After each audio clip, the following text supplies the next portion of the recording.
আমার বোন মূল্য কেন?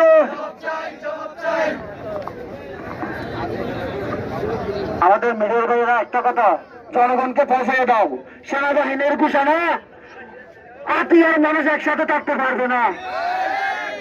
মিডিয়া ভাইয়েরা বাংলার জমিনে বড় বড় পৌঁছে দাও, সেনাবাহিনী আজকের ঘোষণা আতি আর মানুষ একসাথে থাকতে পারবে না। আমাদের না ভাই, কাদের না, আমাদের না, ওদের তাহলে মেরেছি ঘুষার, সেনাবাহিনী ঘুষার আমরা আজকে মেরে নিয়েছি।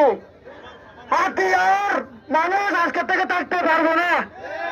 চেক তরিকার কথা মেনে না হবে, আমরা দৌলতপুর এলাকা ছাড়বো না।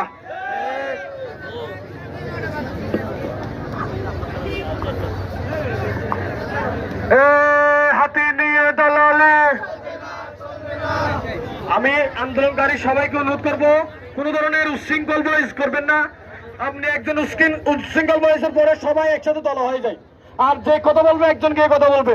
কোন আইনি প্রশাসন যদি কথা বলতে আসে, উনি এসে কথা শুনবেন, ওনার সাথে কথা বলার জন্য সবাই একদম ভিড় করে দেন, ওরকম ওনাকে কথা বলার সুযোগ দিবেন। আমরা শুনতেছি, আমরা সবার কথা শুনবো।